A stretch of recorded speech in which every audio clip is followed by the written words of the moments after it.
Hi everyone. Today we are going to start with the next day of daily current affairs. We are going to work upon the 1st June and 2nd of June. ये दोनों महीने में जो दोनों दिन एक साथ ही आएंगे इस महीने के, क्योंकि हमेशा याद रखिएगा संडे का दिन जो होता है वहां पर आपको एक कॉम्बिनेशन ही मिलता है। तो यहाँ पर भी आपके साथ यही है।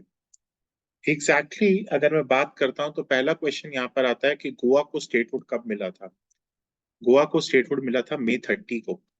और इसका सबसे बड़ा फायदा क्या हुआ था, मैं आपको गोवा के बारे में थोड़ा सा बता दूं कि सबसे पहले जो इंडिया में लोग आए थे, जो सबसे पहले बिजनेस करने आए थे यूरोप से, देवर पोर्चुगीज। और जो सबसे ज्यादा या सबसे लेट गए थे वो लोग भी कौन थे? Portuguese. Portuguese they came in सन 1498 during the time of Vijayanagar Empire and they left in 1961। और यहाँ से मेरा पोर्चुगल आजाद हुआ, मतलब सॉरी मेरा गोवा आजाद हुआ था, क्योंकि Goa was the last state. अब हमने गोवा को स्टेटहुड कब दिया? गोवा को हमने 1961 में यूटी बना दिया था और 1987 में गोवा को हम लोगों ने स्टेटहुड दे दिया and that became the 25th state of India. ये जो डे है ये सेलिब्रेट होता है आपके म्यूजिक से, डांस से, गोवन क्यूजीन से। और यहाँ पर गोवा के ऊपर भी बात करी जाती है। गोवा गोवा का स्टेट की अगर मैं बात करता हूँ तो वहाँ का जो कैपिटल है दैट इज पानाजी। वहाँ की लैंग्वेज कोंकणी। और यहाँ पे जो चीफ मिनिस्टर है वो है Pramod Sawant. This is important. ठीक है। World milk day and what is the significance? World milk day हमारा जून में मनाया जाता है। मैं आपको एक चीज बताना चाहता हूँ, ऑपरेशन फ्लड, ये व्हाइट रेवोल्यूशन के बारे में बात करता है। और ये किसने किया था? ये किया था वर्गीसे कुरियन ने। हमारे पास कोई भी दूध की कमी नहीं, और यहाँ से अमूल का जो कंसेप्ट है वो शुरू हुआ था। वर्ल्ड मिल्क डे की एक रिकॉग्निशन की value of milk in diets में ये सब बताया जाता है। और हमारे इंडिया में जो वर्ल्ड डे है ये व्हाइट रेवोल्यूशन लाने वाले वर्गीस कुरियन थे, तो ये भी एक इंपॉर्टेंट क्वेश्चन बन जाता है। डेयरी इंडस्ट्री ने ये एजुकेट करना कि मिल्क प्रोडक्शन कैसे करेगा और कैसे ग्लोबलाइज्ड इकोनॉमी की तरह काम करेगा। यहाँ पर हमारी जो सबसे इम्पोर्टेंट ऑर्गेनाइजेशन है जो देखती है इसको, वो है FAO, यानी United Nation food and agriculture organisation. Nutrition, milk हमारे यहाँ पर essential nutrients like calcium, protein, vitamins, healthy bones, teeth, इन सब के लिए बहुत इंपॉर्टेंट है। ये जो डेयरी डेयरी इंडस्ट्री है ये क्रूशल है हमारी इकोनॉमीज के लिए, जॉब्स के लिए। मिल्क और डेयरी प्रोडक्ट्स बहुत इंपॉर्टेंट रोल प्ले करते हैं। FAO के बारे में अगर बात करें तो FAO वाज फाउंडेड इन 1945। इसका हेडक्वार्टर्स रोम है और इसके डायरेक्टर जनरल है कू डोंगजियो। और वर्ल्ड मिल्क डे कब शुरू हुआ था? ये शुरू हुआ था दोस्त 2001 में। Which body has the Boxing Federation of India agreed to join? और इसका फायदा क्या है? World boxing. अब वर्ल्ड बॉक्सिंग से जो, अगर मैं बॉक्सिंग फेडरेशन ऑफ इंडिया की बात करूँ तो उसका हेडक्वार्टर्स चेन्नई में है। ठीक है। और इसका वर्ल्ड ओलंपिक क्वालिफायर्स का है हमारे पास थाईलैंड। अब हमारे पास जो वर्ल्ड बॉक्सिंग का देखा जाएगा ओलंपिक क्वालिफायर्स में, तो वर्ल्ड बॉक्सिंग एक न्यू बॉडी है जो रिप्लेस करेगी इंडियन बॉक्सिंग अकेडमी को, यानी इंटरनेशनल बॉक्सिंग एसोसिएशन को। ये बॉक्सिंग फेडरेशन ऑफ इंडिया ने वर्ल्ड बॉक्सिंग ज्वाइन करा है। और यहाँ पर वो पार्टिसिपेट करेंगे अलग अलग इवेंट्स को for the benefits of the boxers and the sport. Boxing India में बहुत इंपॉर्टेंट तरीके से माना जाता है और अच्छा स्पोर्ट्स है। विजेंद्र सिंह हमारे यहाँ पर एक बहुत ही इंपॉर्टेंट जाने माने बॉक्सर है। ठीक है। और क्या कहते हैं, इंटरनेशनल ओलंपिक कमेटी के अंदर भी हमारे पास एक जो ऑर्गेनाइज करती हैं हमारे ओलंपिक गेम्स, वो भी कहीं ना कहीं इसको लेकर चलती है। इंटरनेशनल बैंक बॉक्सिंग एसोसिएशन ये पहले बॉडी थी, अब ये गवर्निंग अथॉरिटी नहीं रही है। बॉक्सिंग फेडरेशन ऑफ इंडिया के प्रेसिडेंट कौन है? अजय सिंह है। और वर्ल्ड बॉक्सिंग के प्रेसिडेंट कौन है? Boris van der वॉस्ट। हेडक्वार्टर इसका नई दिल्ली में है, बॉक्स ऑफिस का। पर एक लोकेशन जो चेन्नई में है वहां पर अनाउंसमेंट करी गई है। ठीक है, ये चेन्नई में अनाउंसमेंट हुई है।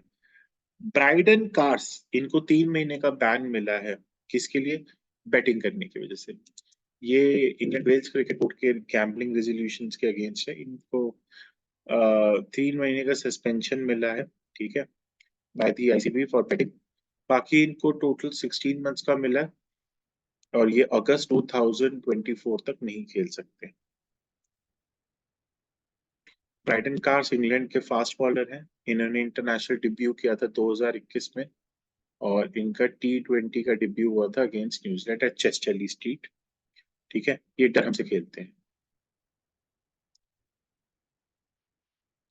अभी दिनेश कार्तिक ने अपनी रिटायरमेंट ली है from all forms of cricket. ठीक है, दिनेश कार्तिक हमारे यहाँ पर इंडिया के विकेट कीपर थे, और इन्होंने लास्ट अपना मैच खेला बेंगलुरु का आईपीएल में एलिमिनेटर। इन्होंने अपने कोचेज, अपनी टीम, अपनी फैमिली को सपोर्ट के लिए थैंक यू बोला। टेस्ट मैच भी इन्होंने खेले हैं, ओडीआईज भी खेले हैं। ठीक है, दिनेश कार्तिक हमारे इंडिया के विकेट कीपर रहे हैं। टेस्ट करियर इनका 2018 में इन्होंने 26 टेस्ट खेले, एक सेंचुरी है उसमें। ओडीआई करियर में इन्होंने 94 ओडीआई खेले हैं, इनका 79 रहा है कि कोई सेंचुरी नहीं है। बट इनका जो सबसे धमाकेदार रहा है करियर, वो आपका T20 इंटरनेशनल में रहा है, और आईपीएल में तो इन्होंने बहुत काम किया। ये जीएसटी रेवेन्यू कलेक्शन की अगर बात करें, तो हमारे पास कितना रेवेन्यू कलेक्शन हुआ इंडिया में मई में? 1.73 लाख करोड़ जीएसटी का collection. GST is an indirect tax, this is something important. ये डायरेक्ट टैक्स नहीं है। डायरेक्ट टैक्स वो टैक्स होते हैं जो आप ट्रांसफर कर सकते हैं लोगों को, मतलब आप नहीं पे करोगे तो कोई और जो सामान लेगा वही पे करेगा। इंडिया में हमारे पास 3 तरह के जीएसटी होते हैं। सीजीएसटी जो हिस्सा सेंट्रल को जाता है, एक होता है स्टेट को जीएसटी, स्टेट के पास जाता है, और एक होता है इंटीग्रेटेड। ये इंटर स्टेट सेल्स जब होती है तब आईजीएसटी लिया जाता है। नेक्स्ट हमारे पास ये बताया जाता है कि हमारे मिनिस्टर ऑफ फाइनेंस अभी भी निर्मला सीतारमण के हाथ में है। जीएसटी कब आया था? 2017 में आया था, under the rain of Arun Jaitley. अगर मैं बात करता हूँ कैनरा बैंक का स्टेक अपने कैनरा एचएसबीसी में कितना है? 14.5% है। कैनरा बैंक हमारे इंडिया का पीएस बी है, यानी पब्लिक सेक्टर बैंक है।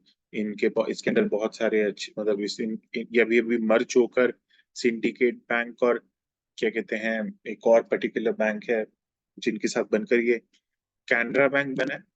ये आगे के साथ अप्रूवल हो गया है इसमें। और इसमें कैनरा बैंक की बात करें तो 1906 में हुआ था। इसका हेडक्वार्टर्स बेंगलुरु है, और कैनरा एचएसबीसी लाइफ इंश्योरेंस में काम कर रहा है। इंश्योरेंस की जो रेगुलेटरी अथॉरिटी होती है दोस्तों, वो होती है आईआरडीआई, जिसका हेडक्वार्टर्स है हैदराबाद। और जो आरबीआई की गाइडलाइंस है वो होती है हमारी, सॉरी, आरबीआई जो होती है, जो रेगुलेटरी अथॉरिटी है बैंक्स की, और उसका हेडक्वार्टर्स है मुंबई। पेनल्टी जो आरबीआई ने करी है एसबीएम बैंक में, वो है 88.70 लाख की।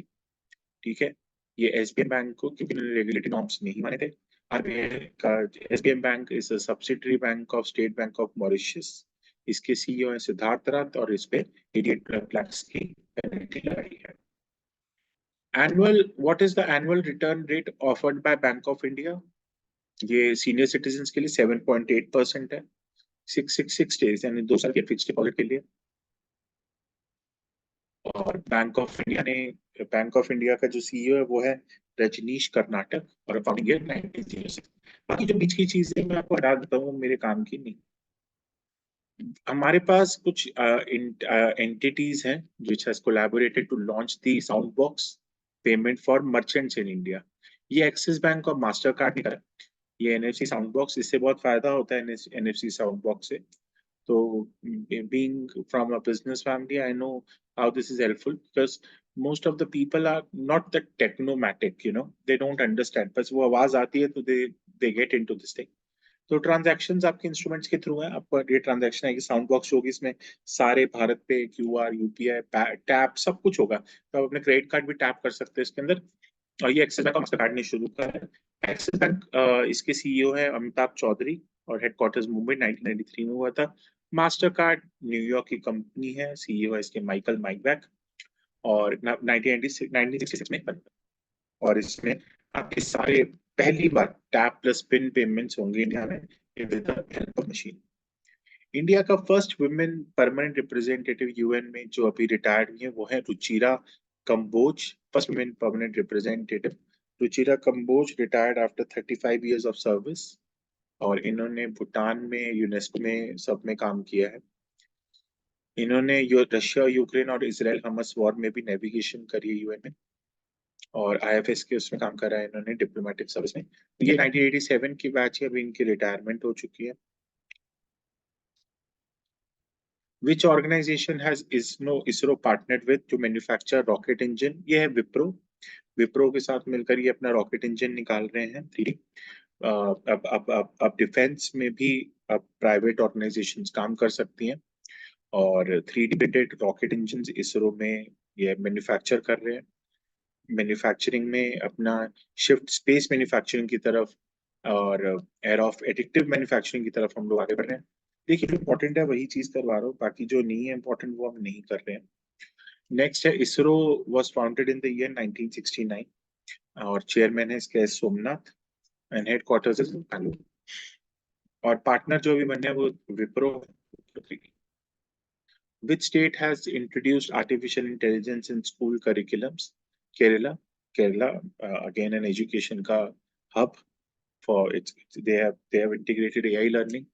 ठीक है, तो ऐसा नहीं है कि ऑल ओवर बाकी स्टेट्स में नहीं है।